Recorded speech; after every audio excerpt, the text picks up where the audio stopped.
Thank you for joining us, and welcome to part 2 of the Restoration Pathway, the Passport to Freedom. You are likely here because you believe in the ideals of the American Republic, you cherish your God-given rights, and recognize that true liberty comes from alignment with divine principles of justice, self-governance, and accountability. We honor those who love this land not for nationalism alone, but for its original spiritual covenant. If your heart burns for freedom rooted in truth, you are in the right place. This message is for those who are honest stewards of their calling. They seek to restore, not destroy, respect lawful order and moral boundaries, and value peaceful remedy over reactionary revolt. If this resonates for you, then you will have the opportunity to schedule a free consultation at the end of this presentation.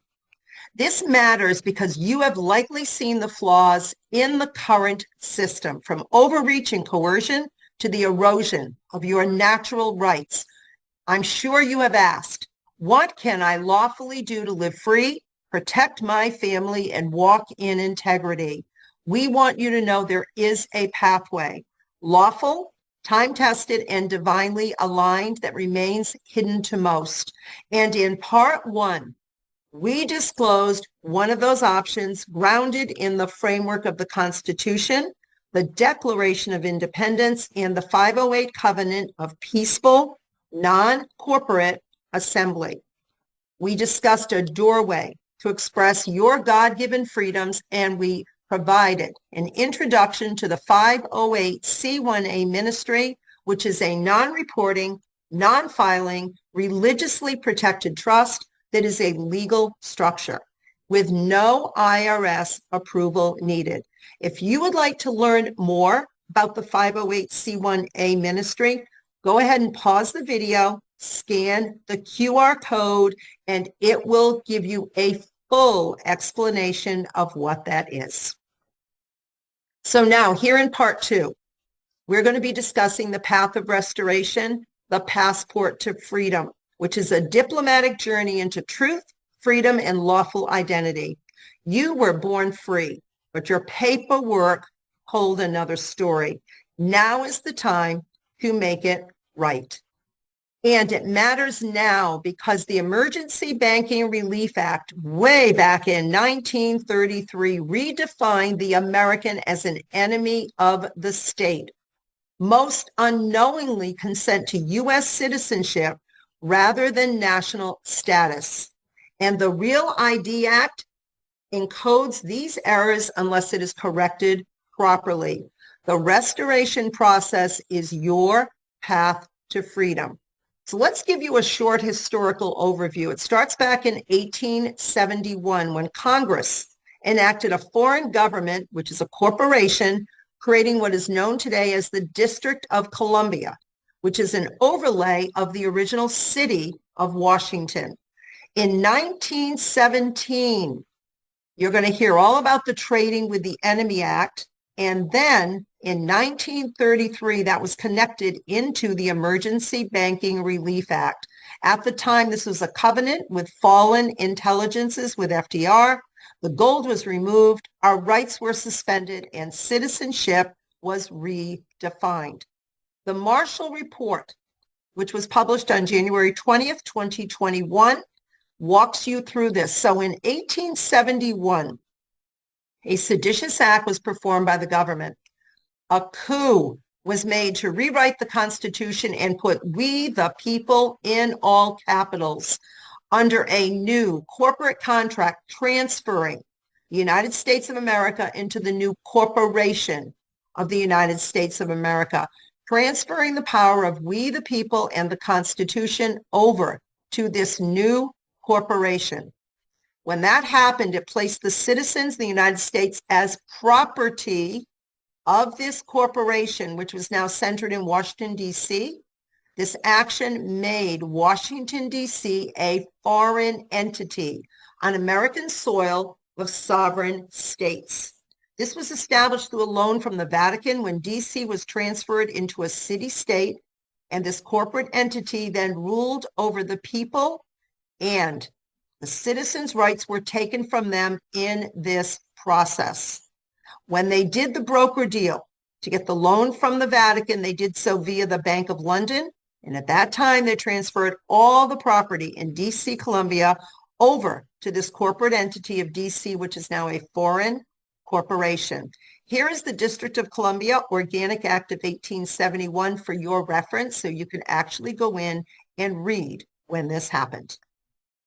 Now, in 1901, remember, we just talked about 1871. So by 1901, there is now concern over the word incorporation being used by Congress. And Justice Harlan actually noted in 1901 that it seemed to carry an occult meaning, shrouded in mystery and hidden purpose. His intuition would later be validated with the passage of the Emergency Banking Relief Act, which was with FDR.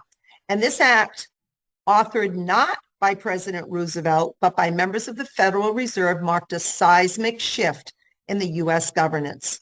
It actually enacted military rule over the populace under the guise of economic emergency. This led to the treatment of Americans as enemies under the Trading with the Enemy Act amendments, resulting in the classification of all property, this includes the people, as seized war booty. Now, there are a couple of words that are going to come up in some of the future slides. So let's just do a quick definition.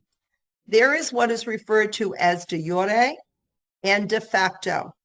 De jure is the descriptive of a condition in which there has been total compliance with all requirements of law, of right, legitimate, lawful, by right, and just title. It is contrary to de facto.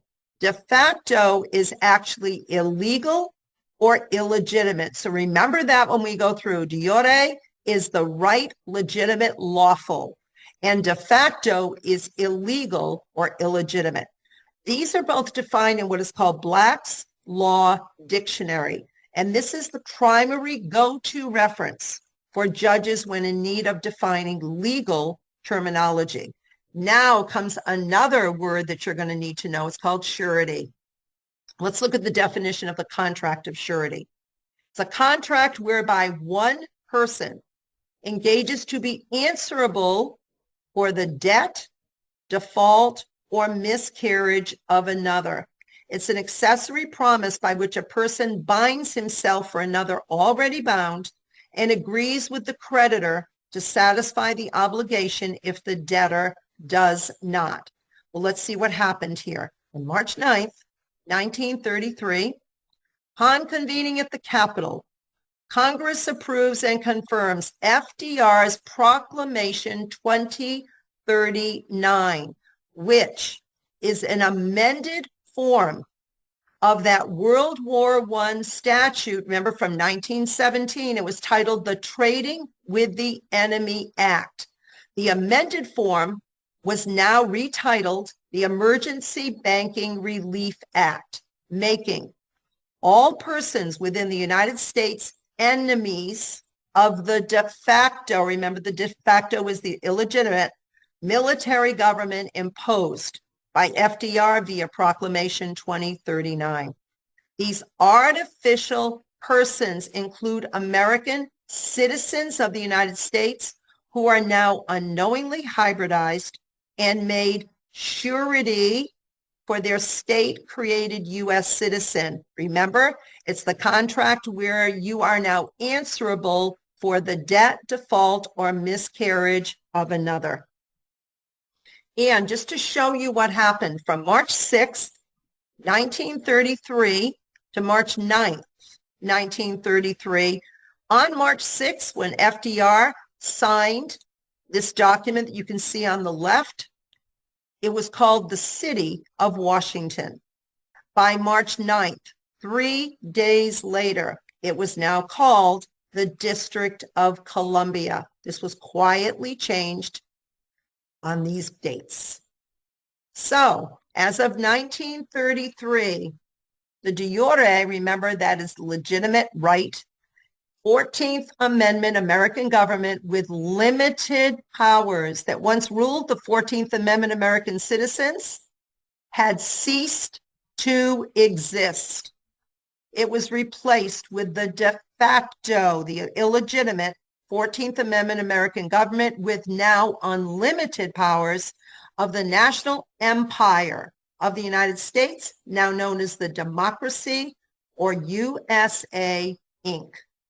And as of 1933, there are no longer any non-surety natural persons or citizens of that de jure 14th Amendment National Republic of the U.S. Guys, all the citizens and their offspring are now only surety for the artificial persons of this de facto American empire. And the only citizens are now artificial persons at war and in commerce and are now identified with all caps, meaning the name of war. And the birth certificate, formerly perceived as a benign record, now becomes a vehicle for hypothecation. Babies were bonded as collateral under the new corporate legal structure. Remember, rooted way back in District of Columbia since 1871 as a foreign government. And from then on, legal names, whether in upper or lower case, became corporate entities, and citizens were created as chattel surety to the national debt. They're now responsible for that national debt. So let's talk about the passport and the choice that we have that we don't realize we have. The U.S. passport, and we showed you this picture up above and then blew it up down below. If you look carefully on the third line down, you're going to see citizen and slash national. That slash is actually a legal divider. You must choose one. And a U.S. citizen is not what you think. U.S. citizen is actually a citizen of the District of Columbia, where a national of the United States of America is a sovereign American from the Republic. So what does it mean to be a national? A national is aligned with the organic republic. Your state defines your nationality. The government manuals in 2008 and 2016 have the evidence for this nationality distinction, and the revocation of the birth certificate, changing the surety status, is the critical first step. So we wanted to show you a comparison of American national versus U.S. citizen in each of the aspects over the next two slides. Let's start with foundational allegiance. An American national, it's for the Republic of the United States of America. As a U.S. citizen, your allegiance is to the District of Columbia, which is that federal overlay. The jurisdiction for an American national is a state citizen, an organic state. For a U.S. citizen, it is the federal zone, which is a corporate jurisdiction. The legal status for an American national is as a living man/woman, posterity of our founders. And the legal status of a U.S. citizen is the legal fiction or straw man as a corporate entity. Governing documents, the organic Constitution from 1787 is for the American national. The Act of 1871, the corporate charter, is for the U.S. citizen. The birth certificate roll, it is seen as evidence of birth, not hypothecated for the American national. In the U.S. citizen, you are collateral for national debt. You are securitized. The rights recognition, the American national has inherent, unalienable rights that are acknowledged. A U.S. citizen, you are granted privileges. You do not have true rights. Tax obligations. The American national is not inherently obligated. They may lawfully opt out. U.S. citizen is subject to the IRS and federal tax code. Military and Banking Association. The American national is outside the emergency banking and the military overlays.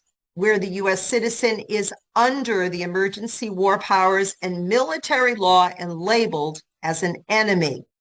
The passport type, the American national, it's Department of State. It's a non-corporate declaration. For the U.S. citizen, it is a U.S. citizen passport, which is corporate subject. Status after 1933, American nationals are still sovereign. They are not enemy combatants. The U.S. citizen is declared an enemy combatant as of 1933.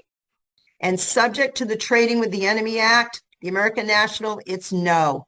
You operate under spiritual and lawful covenant. For the U.S. citizen, yes, you are property and body declared as war booty. Spiritual allegiance. The American national is under Most High's kingdom and divine law, whereas the U.S. citizen is tied to the Babylonian systems of control. Each one of us has a military filing that determines our status. If records indicate that we are enemies or belligerents, then that must be corrected. We are not property. We are the posterity of the original Constitution.